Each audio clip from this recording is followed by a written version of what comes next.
Hello everyone, welcome back if you are new. This is the Confident Parenting Podcast. I'm also on YouTube, you're probably watching me there. My name is Julie. What else can I tell you? I have 3 kids. I'm an occupational therapist, a stay-at-home mom, a mom coach. If you're interested in being coached by me or just having a conversation to see whether we would be a good fit, let me know in the comments down below. Send me an email and I can help you get from wherever you're feeling stuck to not feeling stuck anymore. So if that's something that's interesting to you, make sure that you are subscribed to this channel. Give this video a big thumbs up. I talk about all kinds of things here. I'm having so much fun just exploring all the things that I struggle with and sharing things that have worked or have not worked or things that I hope to do. And today is a podcast just about that because we are talking about habit formation. Little caveat, if I sound very rough, it's because I do sound very rough. I went to a concert over the weekend and you know how those go. Anyway, today we're talking about habit formation. This is heavily inspired by an episode of the Robbins podcast that I listened to, but also I know, we all kind of know, right, what we should be changing in our lives. But this just gave me a little extra motivation. So I will link that podcast down below. If you don't know who Mel Robbins is, I mean, she's massive now, so I'm sure a lot of you have heard about her. She's probably the most successful female motivational speaker, or maybe just motivational speaker in general. I love her and I listen to basically almost all of her podcasts. So I will link that down below. And I want to just show you my take on this and how I plan to implement some of these things and some of these principles. She goes into a lot of the science about habits, and that might be very helpful to you. I don't know all of it offhand, but I will probably reference some of it in this video.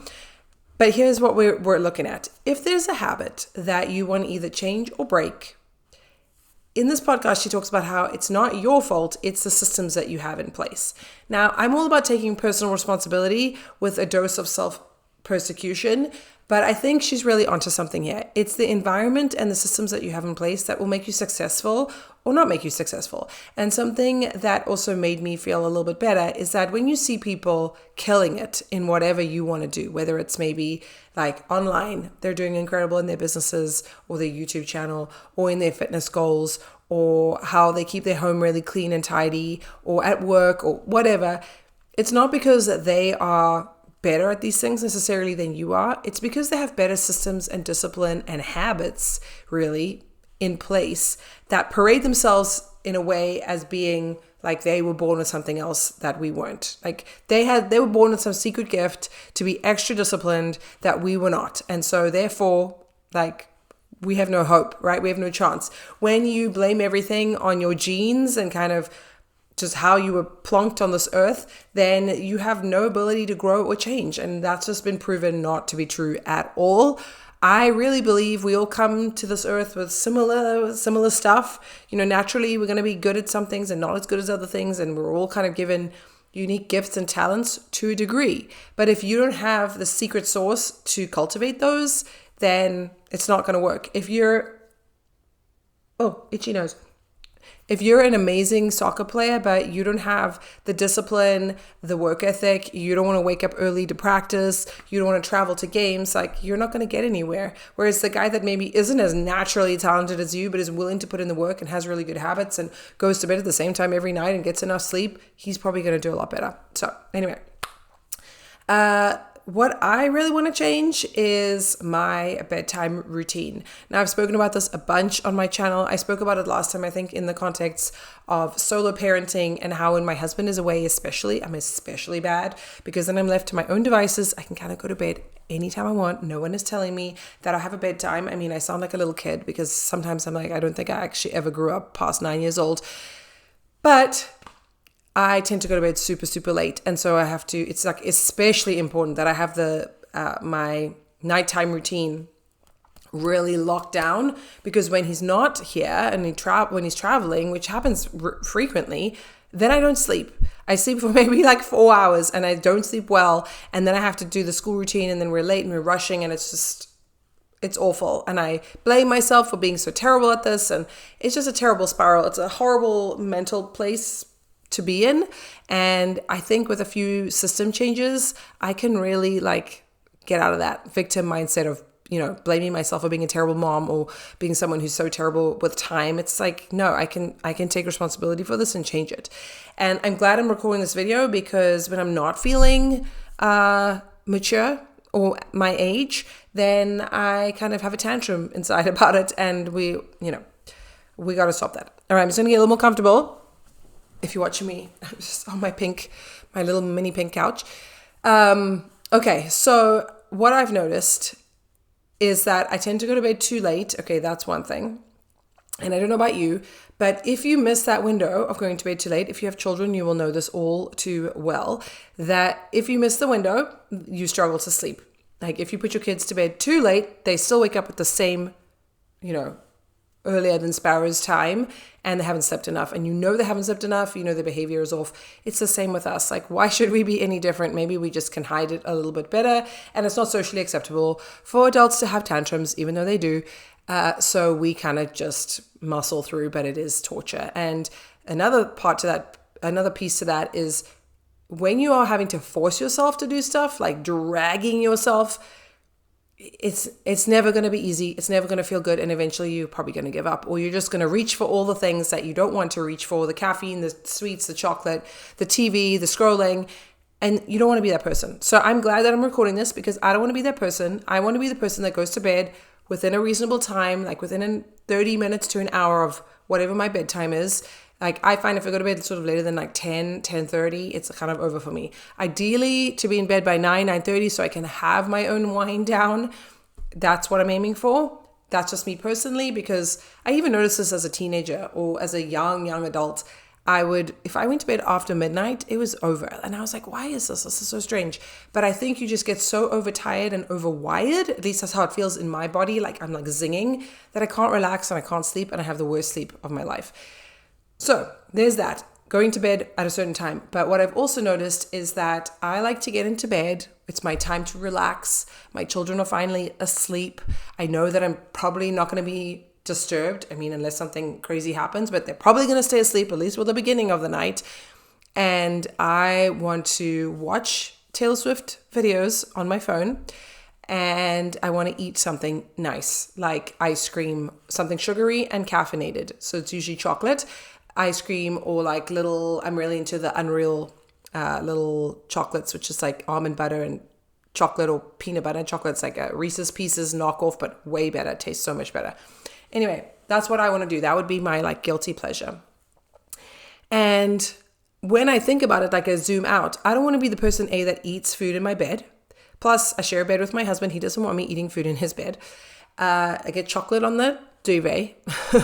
I just feel like a slob. Like, how old am I? I'm behaving like a teenager.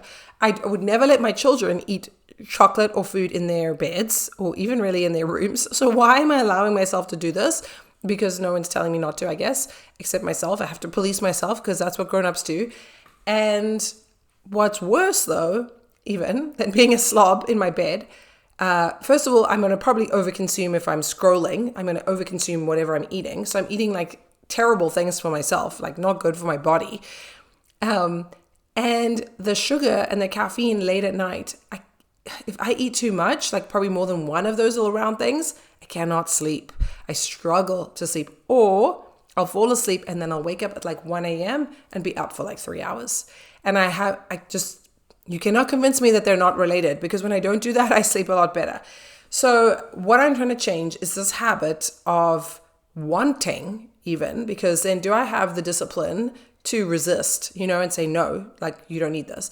I'm trying to reverse the habit of getting into bed and being cued by getting into bed and getting my phone and like going to find something like a little treat to eat so that I can sleep better. Like, it's important. But like the knowing that I need to sleep better, it's not enough. Like if you're trying to break a habit, knowing that smoking is bad for you, it's not enough to break the habit. And one of the things that Mel Robbins talks about in this podcast, and I've heard over and over again, and I've read in books as well, is like the replacing element of this. I want to make it easy to resist this. So it's not even like in my head, because I've always noticed that if I would forbid myself from having a certain food group, let's say chocolate, because that's a food group, right? You can never have chocolate again. It's all I can obsess about. It's all I can think about. All I want is chocolate, and I'm going to have chocolate at some point. It doesn't work. Like your body kind of rebels, your brain reverse rebels on you. And, you know, especially if it's something more addictive, like you should be weaning yourself off. You can't just go cold turkey. But like, okay, chocolate, a little piece of chocolate, I don't really think it's addictive. It's the routine that's addictive. It's like the expectation. It's not that you need the sugar and caffeine or you're going to go into a withdrawal. I don't think it's like that. It's not like trying to quit coffee, cold turkey, or alcohol or something. But what I'm going to try and do from now on, and I actually did a really good job last night, but it's only been really one night, is I'm going to try and not deny myself a little treat. I'm going to allow myself to have that around 7 p.m., which gives me 2 hours or so before I'm actually going to go to bed, or actually fall asleep, 2 to 3 hours for my body to metabolize it. Also, when you're eating something sugary, even if it's small, it's important that to minimize that big glucose spike that you get, which makes you like on, and then you crash and you feel terrible. You need to be walking around doing stuff. And at 7 p.m.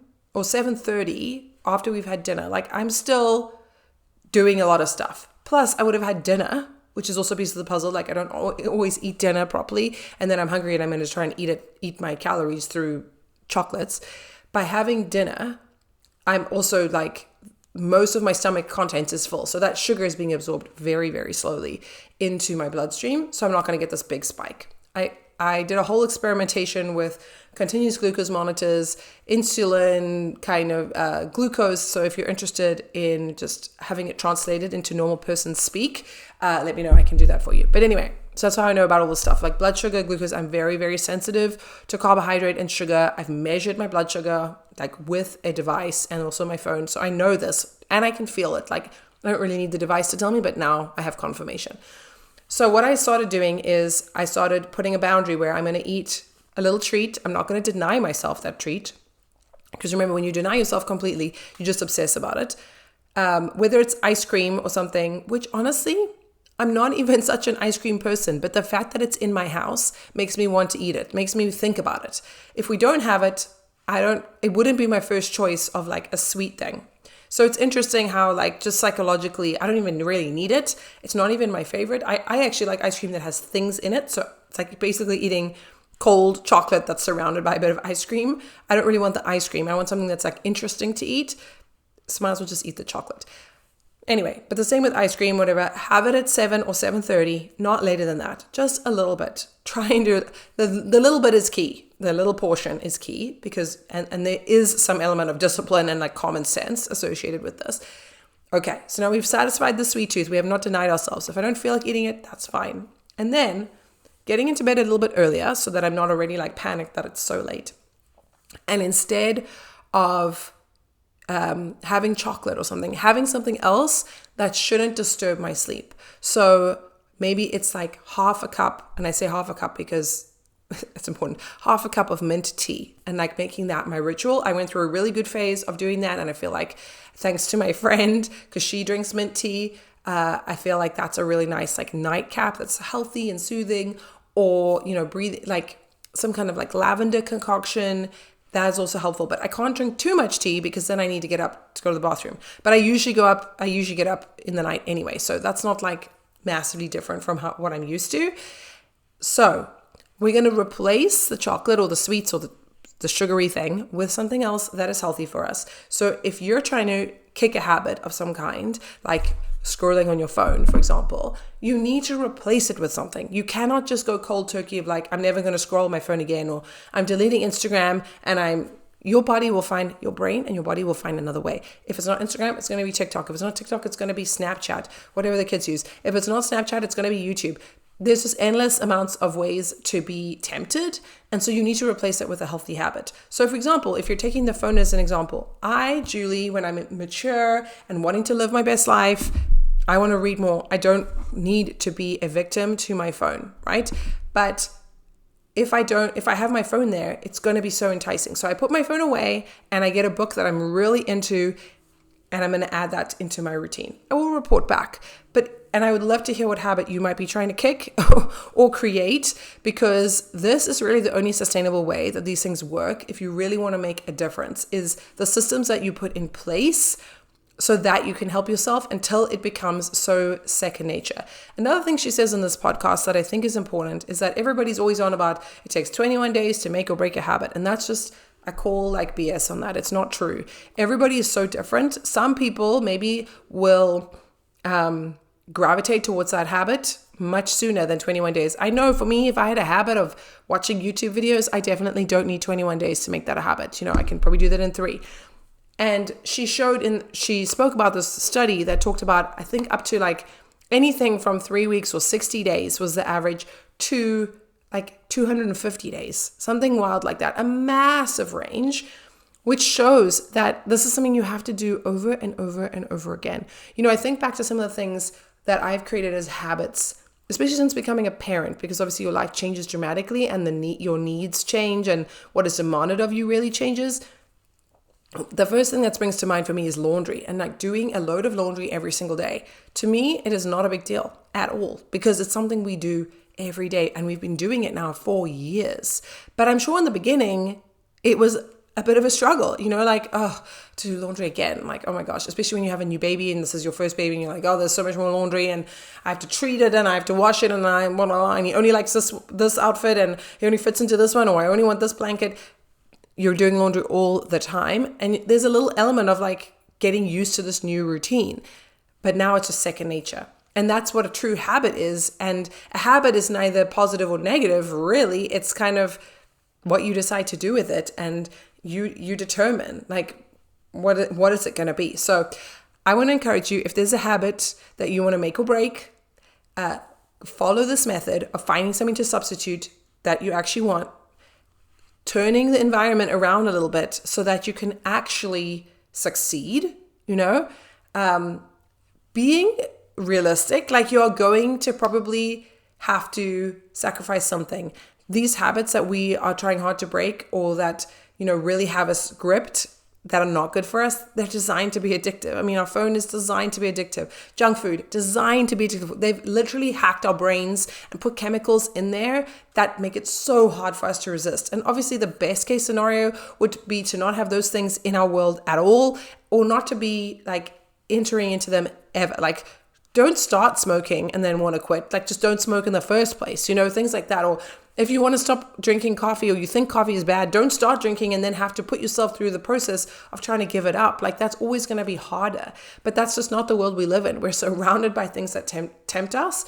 And the people that are successful are the ones that can supersede that and still do what they need to do, get the sleep that they need, get the fitness that they need, eat properly, within reason, despite being in a world that's kind of designed to addict you, But there are still people doing crazy good things and succeeding. So it's clearly possible that you can do everything that you want with a little bit of environmental manipulation. Is that the right word? System tweaking, I think. So anyway, if you found this video helpful, I would be so appreciative if you could subscribe, give this video a like, go back and watch some of my other videos that might interest you on this topic, and let me know what habit you want to make or break. I would love to hear, and let's figure out how we can work it together. As I said in the beginning, I am a coach and a mom and an occupational therapist. So like I have a lot of experience helping people solve problems. And I would love to solve yours. So let me know if that's something you'd be interested in. And you can send me an email or comment down below. And I will see you in my next video. Bye.